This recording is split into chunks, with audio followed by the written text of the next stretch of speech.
Olá, muito bom dia para você que está acompanhando aí mais uma rodada de entrevistas aqui do portal Amazonas 1. Hoje damos sequência nas entrevistas com os candidatos eleitos nas eleições 2018 e recebemos aqui o deputado eleito Saulo Viana, ele que tem apenas 34 anos e é oriundo aí do município de Parintins, foi eleito com 27.880 votos. Deputado, seja muito bem-vindo aí novamente ao estúdio do Amazonas 1 e muito bom dia para o senhor. Bom dia, obrigado pelo convite. Mais uma vez está voltando aqui, agora já como deputado eleito. Deputado, nessa campanha o senhor se apresentou como representante aí do Baixo Amazonas, né? Não só do município de Parintins, que o senhor é oriundo, né? Sim. E para começar, gostaria de ouvir suas propostas, né? Que a gente sabe que essa região precisa de uma atenção especial para a área de infraestrutura, saúde. Como o senhor pretende defender esses assuntos lá na Assembleia Legislativa?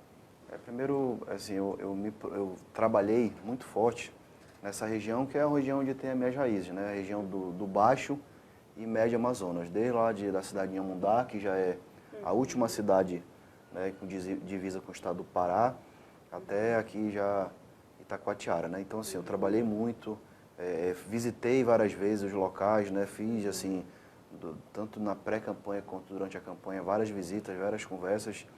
Eu pretendo ser um representante dessa região, né? Na Assembleia, na próxima legislatura, né, a partir do ano que vem, não tem um representante daquela área, né, não tem nenhum outro deputado, somente eu mesmo, né, e eu quero poder ajudar muito a região, como você falou, podendo levar ações do governo, investimento em infraestrutura, melhorar a questão da saúde, que nessas regiões, nessa região especificamente também, a questão da saúde é uma questão que precisa ser olhado, né, de uma forma diferente, com mais atenção e principalmente questão de geração de emprego e renda, né? A gente sabe que o nosso interior hoje carece muito, né, desse tipo de trabalho, desse tipo de ação de governo, e eu quero poder trabalhar muito para que a gente possa levar oportunidade para as pessoas do interior, especificamente dessa região. O senhor tem um forte envolvimento cultural, né, torcedor e também sócio do Boi Bumbá Caprichoso e conseguiu unir, né, os dois bumbás aí nessa sua candidatura. Como que o senhor pretende estar fortificando esse lado cultural, não só no Baixo Amazonas, mas nos outros municípios como um todo, até aqui na própria capital Manaus? Na verdade, a ligação que eu tenho com o festival é muito grande, com o Boi, especificamente com o Caprichoso, né? Minha família, meu pai tem aí 40 anos dedicado, né, essa ajuda, esse trabalho no festival e com o Caprichoso. Eu sou, inclusive, sou presidente eleito do Conselho Fiscal do Boi Bumbá Caprichoso e eu tive essa ajuda, né, esse apoio, tanto do Caprichoso como do Garantido, pela relação de amizade mesmo que eu tenho. E especificamente falando da cidade de Parintins, os bois, eles são a nossa indústria, né? Na cidade de Parintins, os bois é a indústria da cidade, é o que leva investimento do governo do estado por conta do festival, é que leva a questão de geração de emprego e renda para o festival, né? Inclusive, os bois têm uma relação também social, né, com a cidade, não só econômica e cultural, mas também social, por conta das escolas de arte que tem tanto no Caprichoso como no Garantido. E eu quero poder ajudar que a gente possa cada vez mais levar esses investimentos e apoio, não só do governo do estado, como da iniciativa privada também, para que possa apoiar, para que o festival possa crescer e isso possa ajudar a desenvolver a cidade de Parintins. E assim, e falando dos outros municípios do estado, não só apenas de Parintins, mas tem vários outros municípios que têm as suas movimentações culturais, né? Tem a questão das festas que são das cidades e também questão de ciranda, carnaval, né? Tem os bois, não só o boi de Parintins, como tem o boi de Nova Olinda, na própria cidade de Barreirinha. Então, assim, todos os municípios praticamente têm a sua movimentação cultural. Eu quero poder ajudar, por conta de que, mais do que a questão cultural, mais do que entretenimento e lazer, isso também gera emprego e renda, né? Você imagina aí o que isso leva, né, para o interior, uma festa dessa, de turistas, de pessoas que vão fora da cidade com dinheiro para poder gastar, consumir e deixar isso na cidade. Então isso também é uma coisa que, se a gente souber organizar e poder trabalhar e dividir isso para que todas essas festas, claro, dentro do seu respectivo tamanho, tenham também apoio, investimento, não só do governo do Estado, mas da iniciativa privada, a gente vai poder, por mais que seja numa época, por mais que seja sazonal, mas levar também para esses lugares também a oportunidade de geração de emprego e renda.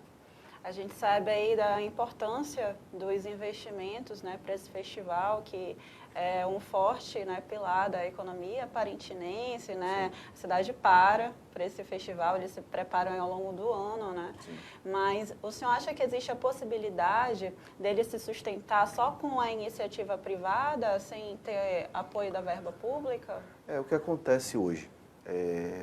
Eu posso dizer que hoje 60% do que é investido nos bois, especificamente no festival, é já, né, dinheiro da iniciativa privada, né? Existe a Lei Rouanet, né, que é um incentivo à cultura, que é uma lei do governo federal, né? Então, assim, os bois têm, né, uma empresa que faz a captação de recursos, que é da iniciativa privada, né? Por exemplo, a Coca-Cola é hoje um grande, né, um dos maiores, na verdade, o patrocinador master do festival é o Banco Bradesco, enfim, outras empresas que também já, através de incentivo fiscal, claro, mas que é iniciativa privada. E o governo do Estado, ainda assim, é um grande patrocinador do festival, mas o governo do Estado cuida mais da questão da parte da infraestrutura da festa, né, da organização, né, da infraestrutura.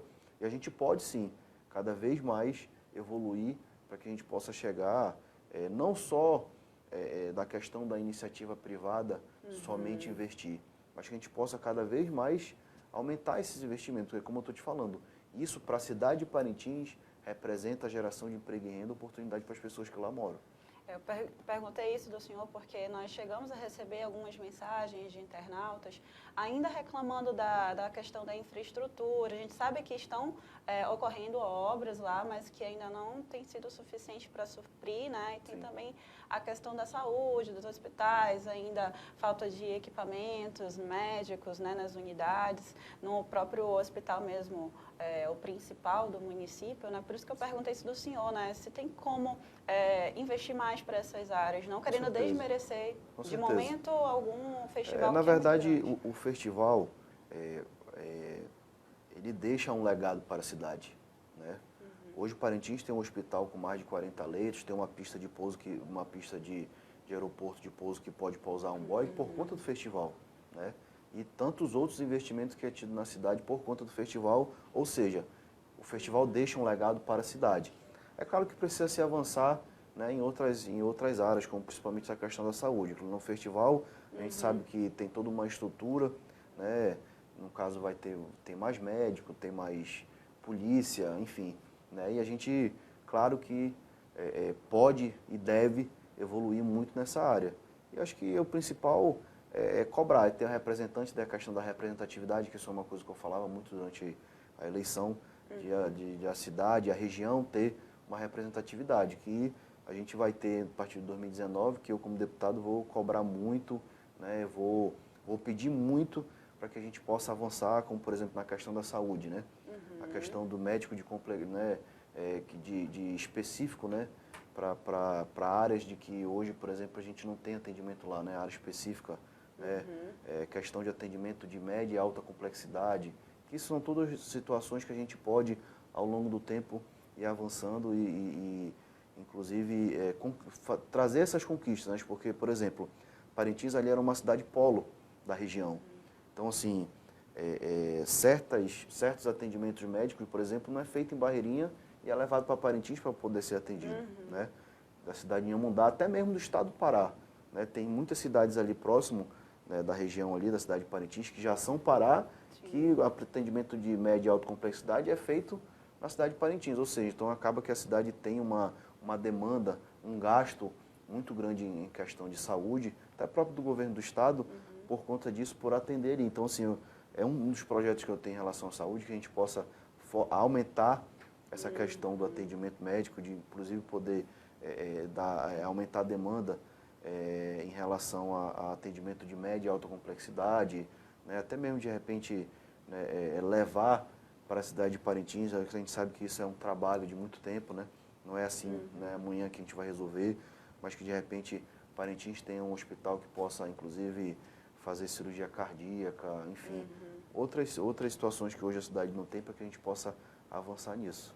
Era essa que seria a minha próxima pergunta, né? Quais seriam suas propostas de projeto de lei e até mesmo de emendas para os próximos orçamentos do Estado, né? Você já adiantou aí da saúde, mas acho que é importante a gente ver também a questão da educação, né? Que uma das questões que também é muito questionada é a questão do Fundeb, né? Sim. O remanejamento para os municípios. Eu acho que tem que ter uma fiscalização maior aí, né, nos municípios quando esse repasse é realizado? Eu acho que o que a gente precisa, na verdade, é entender, né, a situação de cada município, né, para que a gente possa, na verdade, cobrar. A gente falar sem ter conhecimento, assim, eu acho injusto. Mas, claro que faz parte do legislativo também fiscalizar, né, fiscalizar e poder, claro, a gente sabe que hoje o orçamento dos municípios é muito reduzido, né, os repasses de FPM, né, que é o repasse federal para os municípios também caiu muito ao longo dos anos, principalmente depois da crise, né? Durante o período da crise e ainda depois da crise. Então, assim, os municípios, eu procuro muito ver o outro lado também, né? Às vezes, até tem a boa vontade do prefeito, enfim, de quem trabalha, da equipe que trabalha, mas realmente esbarra na questão mesmo dos recursos. Então, assim, uma das coisas que eu quero poder é conhecer, né? Conhecer, conversar com os prefeitos, conhecer quais são as realidades, para que a gente possa, via tanto o governo federal, ajudar através dos nossos parlamentares federais, como, claro, do governador, do governo do estado, para que a gente possa ir atendendo essas demandas, né, poder passar isso e aí acompanhar, né, os investimentos do que a gente vai conseguir levar, para que, claro, a gente possa cobrar. Mas eu procuro muito ver o outro lado também, né, para saber as condições, saber entender, porque essa questão hoje, a grande maioria dos prefeitos, infelizmente, isso eu não atribuo a culpa somente aos prefeitos, né? Eu digo muito pela questão econômica do país, são administradores de pagamento de folha, né? Sobra muito pouco para que se possa investir, né? E assim, você tem a questão da saúde, tem a questão da educação, acaba que o prefeito faz ali o básico, né? Então, assim, infelizmente, falta recurso para que possa ser investido em infraestrutura, falta recurso que possa ser investido, por exemplo, em esporte, em cultura, enfim, em outras áreas, né? Então, assim, eu quero entender, conversar com cada um deles, principalmente dessas regiões onde eu trabalhei muito e as outras, claro, né? Vou estar sempre à disposição para que a gente possa entender as necessidades, saber quais são as demandas e que a gente possa conquistar isso através dos repasses do governo do estado, convênios, enfim, né?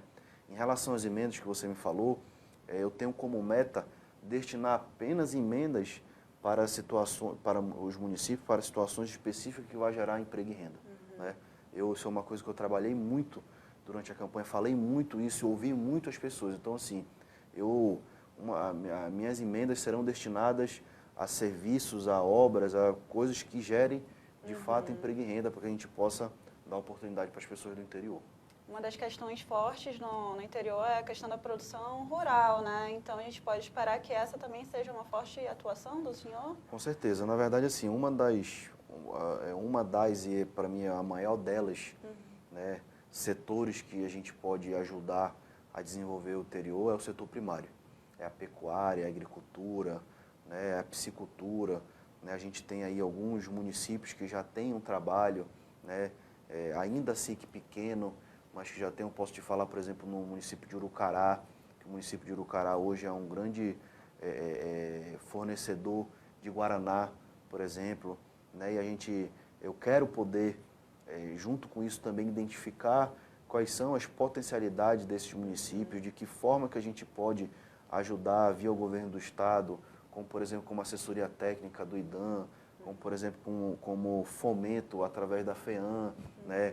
Como mesmo política de incentivo à produção rural através da CEPRO, para que a gente possa dar as ferramentas para que o homem do interior, para que o caboclo do interior possa, lá no seu município, lá na sua propriedade, ele possa produzir, né? E ele possa, através da sua produção, poder comer, se alimentar, sustentar sua família. Claro, poder também fazer um link entre as prefeituras para que o que seja produzido, a própria prefeitura possa comprar através, por exemplo, da merenda escolar, o próprio governo do estado, que a gente possa fazer esse link interligar, né, tanto desde lá da ponta do produtor rural, para que ele tenha assessoria técnica, para que ele tenha fomento e para que ele tenha investimento na produção dele, como também ele possa vender a sua produção. Porque a experiência que eu tive durante a campanha é de conversar com pessoas que até produzem, mas infelizmente que porque não tenha, por exemplo, um ramal que possa escoar a sua produção, ele vê tudo que ele produziu estragar, ou então até mesmo ela demora que ele tem de poder fazer, de escoar essa produção dele até que chegue à cidade, por exemplo, de quem é da zona rural, até que chegue à cidade do seu município, né, já está fora de época e às vezes ter que vender por um preço muito mais baixo. Então, assim, fazer um link entre essa cadeia toda para que ele apenas não só produza, mas como ele tenha também como escoar e como vender a sua produção, e aí a gente vai dar oportunidade para muitas mais pessoas, o dinheiro vai circular, a economia vai crescer e a gente vai poder desenvolver o nosso interior.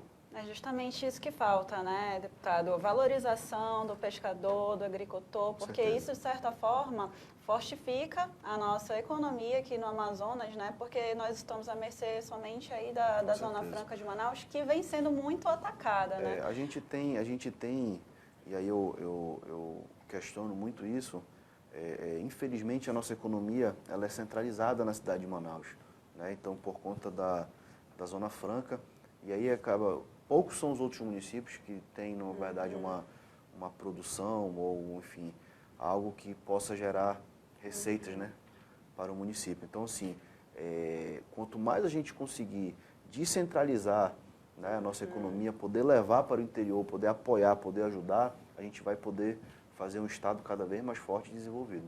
Unir eles à Zona Franca, né, com produção, nós somos muito ricos em óleos, né, em produtos que podem virar produtos de beleza e gerar uma economia maior para o nosso estado. Com certeza, né? tem algumas outras questões que eu vejo que hoje em dia é difícil a partir de agora a gente não avançar, como por exemplo a exploração mineral, né?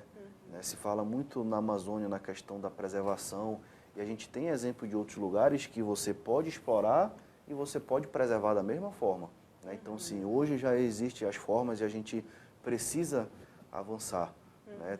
A gente tem aqui, por exemplo, a cidade de Altazes, né? Enfim, tem outros municípios aí que tem própria Quari, Capiranga, Presidente Figueiredo, que também tem nessa questão da questão mineral, que isso é uma situação que a gente deve, a partir de agora, avançar para se achar, né, outras alternativas de economia para que a gente possa gerar desenvolvimento.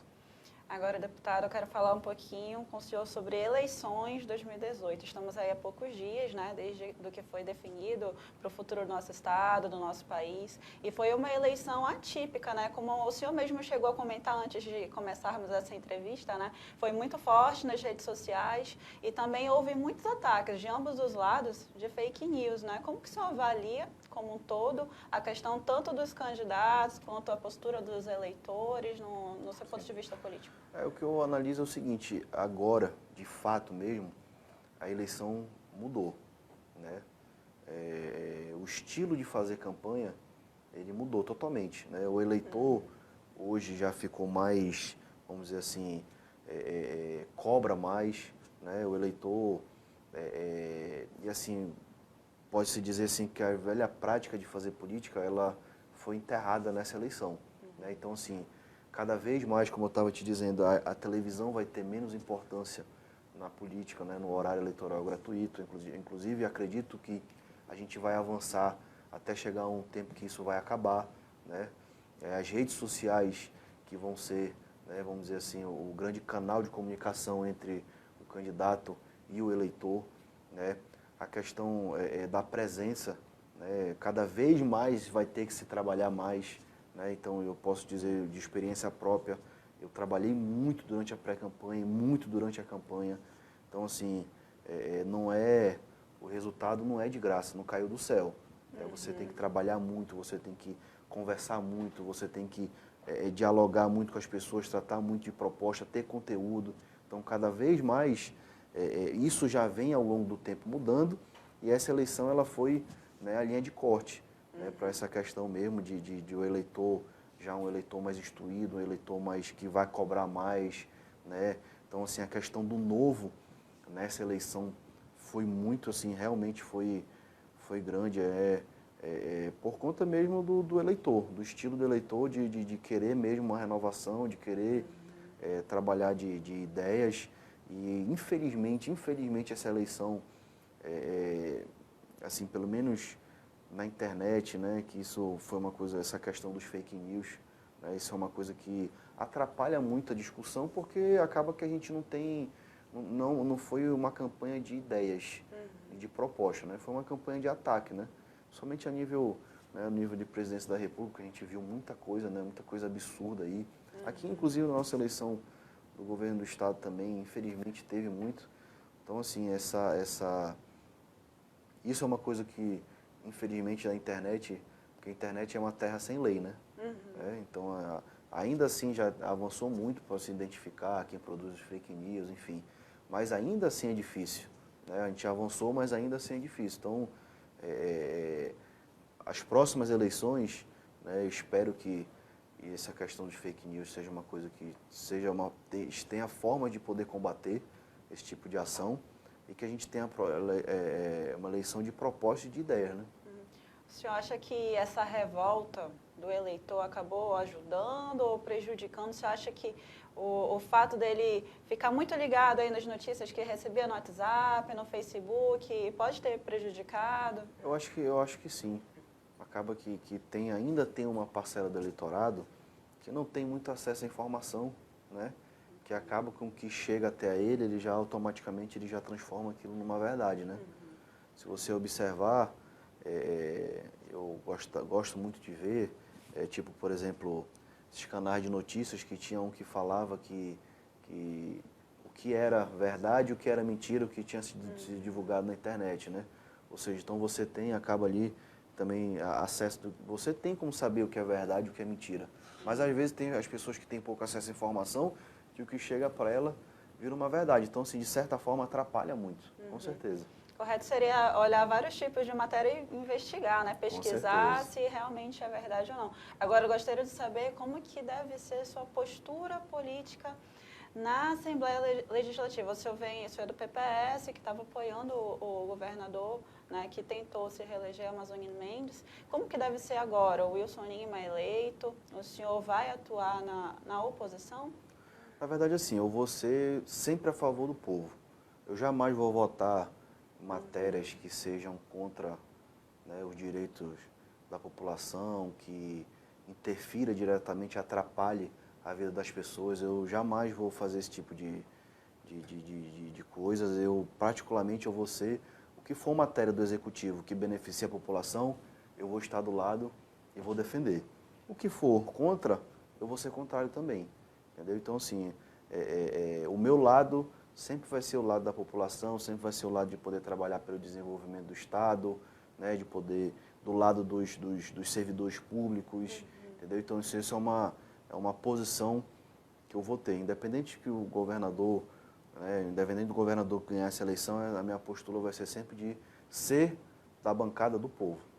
Como que o senhor avalia aí o nome Wilson Lima para o governo do Amazonas, o nome novo, né, que já apresentou aí alguns nomes, né, para a sua comissão de transição? Como que o senhor vê? Eu acho que o governador eleito, Wilson Lima, ele traz com ele, né, essa questão do novo, da renovação, de uma nova forma de fazer política e traz também uma expectativa muito grande, né? Acredito que ele tenha, né, boa vontade de poder trabalhar, de poder fazer muito. Ele, tenho certeza, nunca tive a oportunidade de conversar com ele, mas eu tenho certeza que ele sabe da expectativa que as pessoas têm nele, né? Ele teve uma eleição aí, ganhou uma eleição com uma diferença muito grande, ou seja, de forma bastante legítima, né? E junto com isso traz com ele também uma responsabilidade grande, uma expectativa grande, que eu tenho certeza que ele vai procurar fazer o melhor trabalho. O governador Wilson Lima aí que foi eleito, ele quebra aí uma cadeia aí que a gente vinha, né, de grupos políticos aí de muito tempo no Estado, né? Então ele está entrando aí numa hora muito propícia para o novo, para a renovação. Eu particularmente acredito que ele tenha boas intenções, né, e vá fazer um bom trabalho. Aí o resto a gente vai esperar o tempo para ver, né, como isso vai caminhar, vai desenvolver. Eu particularmente, né, como já te disse aqui no começo também, quero poder ter um diálogo com o governador para poder trabalhar principalmente para que a gente possa ter um olhar diferenciado para o interior, que infelizmente são cidades e regiões que infelizmente não tem, vamos dizer assim, o olhar que deveria ter, a atenção que deveria ter, né? E tipo, se falou muito durante a campanha em projetos de segurança pública para a cidade de Manaus, mas não se debateu o projeto de segurança pública para o interior, por exemplo, entendeu? Então, essas são situações que eu quero poder, como deputado, poder tratar com o executivo, poder tratar com os próprios secretários para que a gente possa evoluir e levar isso para o interior. Agora, eu gostaria de falar um assunto com o senhor que não é diretamente ligado ao senhor, mas é ligado aí ao governador eleito Wilson Lima, né? Um episódio que ocorreu ontem, que inclusive o nosso internauta pode conferir aí no amazonas1.com.br. Ontem teve uma coletiva para ele apresentar a comissão de transição, a equipe dele, né? Sendo que supostamente ele teria adiantado essa informação, não há comprovações, mas supostamente teria adiantado para a emissora onde ele foi ligado, né? No caso, a Crítica, né? O portal Crítica deu em primeira mão a notícia que estava sendo informada na coletiva de imprensa. Você acha que já começou mal essa postura de estar dando privilégios para uma imprensa? Eu vou te falar sobre o assunto que eu te falei sobre os prefeitos. Eu sou muito de ver os dois lados da situação. Eu particularmente, assim, você é jornalista, nós estamos aqui no portal e tem tantos outros. E a gente sabe que o jornalista, ele está atrás de informação e naturalmente atrás de furo, entendeu? Então, assim, como, por exemplo, o Gerson Camarote da Globo News, de dar furo em relação à política, como o Boechat, que é da Band News, às vezes também dá furo em relação à política. Então, eu acho que isso eu vejo com isso da área, né? O jornalista sempre está atrás de informação, sempre está atrás de furo, né? Para vocês vamos dizer assim, é um privilégio, vamos dizer assim, aumenta no currículo quando você consegue dar um furo de uma notícia. Então, eu quero acreditar que o que aconteceu, na verdade, de fato, foi um furo que um jornalista, de repente, pegou, conseguiu uma informação. E a gente sabe que, né, às vezes você passa a informação, você tem uma relação de amizade com o jornalista, você do meio da política, e às vezes você vai e conta vamos dizer assim, passa uma informação. O bom jornalista, antes de publicar, confere para ver se é verdade, né, para também não dar uma canelada, como diz, né, dar uma informação de repente que não é verídica, né? Então, assim, eu acredito que, na verdade, o que aconteceu realmente foi um furo jornalístico, como vocês podem dar como outra emissora pode dar outro. Então, eu acho que não acho, eu particularmente, a minha opinião, tá? Sim, não acho que isso é uma situação para a gente poder fazer uma polêmica, entendeu? Nós esperamos que realmente tenha sido só um episódio atípico. Eu particularmente acredito nisso. E nós jornalistas esperamos aí que isso não venha acontecer novamente, né? Que a informação seja dada como um todo para todos nós de forma igual. Muito obrigada. Eu gostaria de ouvir agora os seus últimos esclarecimentos, né? Para o eleitor que votou no senhor lá de Parintins, né? Que está aguardando agora o senhor lá na Assembleia Legislativa. Primeiro, eu quero agradecer mais uma vez a oportunidade e me deixar aqui à disposição sempre que tiver a oportunidade de poder vir aqui no Portal Amazonas 1. Obrigado. Eu fui um dos poucos que durante a campanha eu tive espaço para poder dar uma entrevista, então assim, agradeço. Estou voltando aqui agora como eleito e quero voltar também como já no cargo, já empossado, né, como deputado. Quero poder, né, deixar aqui a mensagem de que a gente tem uma perspectiva, né, nova agora em relação ao nosso estado, né? A gente vai começar aí um ano de 2019 com uma Assembleia renovada, com um governador a primeira vez no cargo, que nunca foi político. Isso é uma coisa muito interessante. Isso vai ser um momento realmente, de fato, novo para o nosso estado, né? Onde a gente tem muito aí para poder contribuir, né? Eu também estou chegando, né, na política, a primeira vez que eu concorri a um cargo público, também estou chegando com muita vontade de trabalhar, né? Podendo conhecer da realidade, principalmente do interior e da minha região lá, que é do Baixo e do Médio Amazonas. Quero poder trabalhar muito para que a gente possa levar, né, as políticas de Estado, ações de política do Estado para o interior. Quero poder trabalhar, claro, também pela cidade de Manaus, e o meu papel como parlamentar vai ser de propor leis que beneficiem a população em geral, né, de propor emendas que também ajude ao interior do nosso estado, e poder também, claro que fiscalizar o executivo estadual, que isso também é atribuição do deputado estadual. Então, quero poder cumprir o meu papel como deputado estadual na íntegra, né, em todas as funções que de fato é de um deputado estadual, e, claro, poder trabalhar muito, estar presente, fazer o que eu propus muito durante a campanha, que é de uma forma nova de poder fazer política. Isso eu quero poder levar para a Assembleia Legislativa. Os outros colegas novatos também, que eu já tive a oportunidade de conversar já com a grande maioria deles, também tem esse objetivo, né, de poder fazer uma política diferente. E assim, em 2019, de fato e de direito, vai começar um novo tempo no nosso estado do Amazonas. Obrigada mais uma vez, deputada, pela sua presença aqui no Amazonas 1. Conte sempre com a nossa equipe, sempre que o senhor precisar. Obrigado. E a nossa entrevista acaba por aqui. Você pode conferir ela no nosso Facebook do Amazonas 1 e também no portal amazonas1.com.br. A informação com qualidade.